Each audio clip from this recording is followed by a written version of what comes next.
Почитувани слушатели, ви посакувам Божи благослов. Псалм 23. Господ, пастир мој.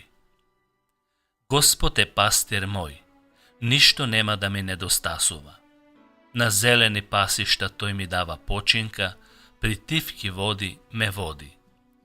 Ја освежува мојата душа, ме води по патеката на правдата, поради своето име. Ако тргнам и низ долината на смртната сенка, нема да се уплашам од злото, зашто ти си со мене, твојот жезал и твојата палка утеха ми даваат. Приготвуваш трпеза пред мене, пред погледот на моите непријатели. Ја помаза мојата глава со масло. Мојата чаша се прелева. Навистина, благоста и милоста ќе ме следат низ сите денови на мојот живот и јас ќе престојувам во Господовиот дом за секогаш.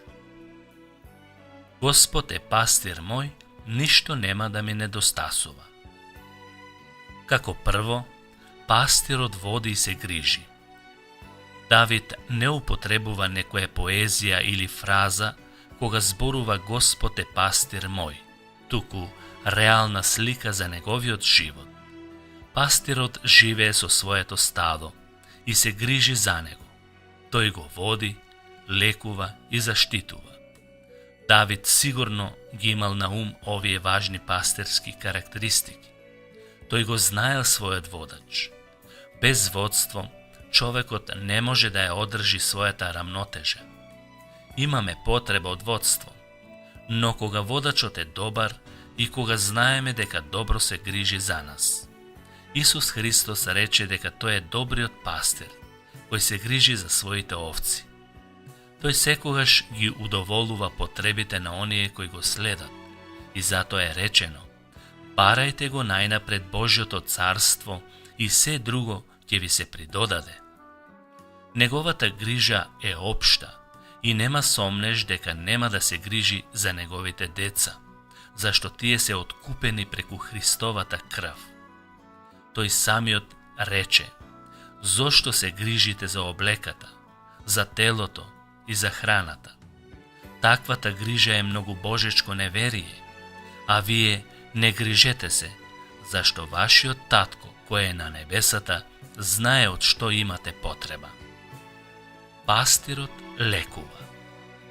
Кога ќе ја види својата овца повредена или болна, тој ги употребува сите можни средства за да ја излекува.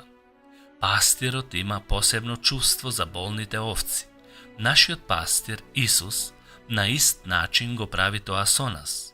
Ако сме болни, повредени од овој свет или имаме тежина која ги надминува нашите сили, тогаш тој го употребува својот духовен балзам и ја лекува повредата и болката. И што е многу важно, тој знае како и кој лек да го употреби. Може би сега си повреден, повредена и имаш болка која што никој не може да ја отстрани. Може би си доживеал повреда од твоите во семејството, од мажот, од сопругата или од децата. И имаш таква тежина која го демотивира твојот живот.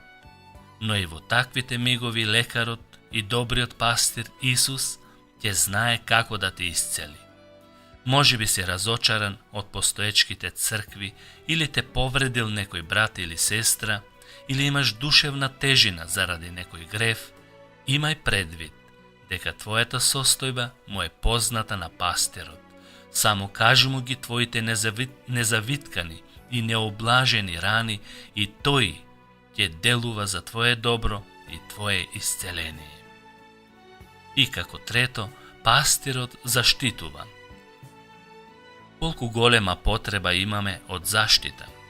Во светот во кој живееме не сме заштитени целосно. Има опасности од луѓе кои шират демагогии и лажни учења. Опасност од загрозување на животот. Опасност од лути волци кои не го штедат стадото, односно лажни учители и пророци кои се мушнуваат помеѓу Божиот народ и сакаат да го распрснат. Но пастирот е секогаш буден и готов да не одбрани. Замислете си само да го немавме добриот пастир. Што ќе се случеше?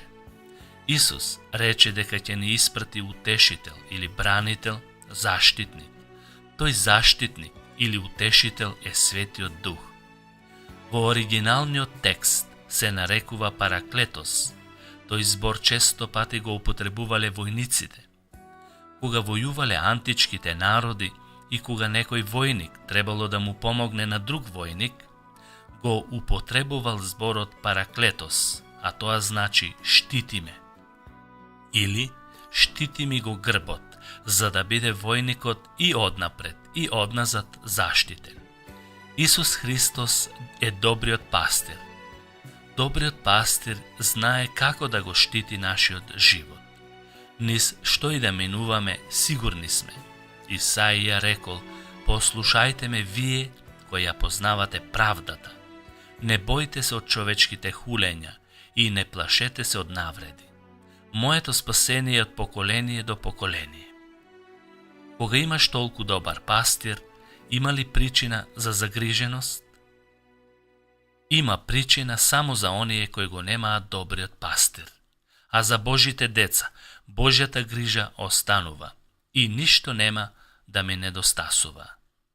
Амин.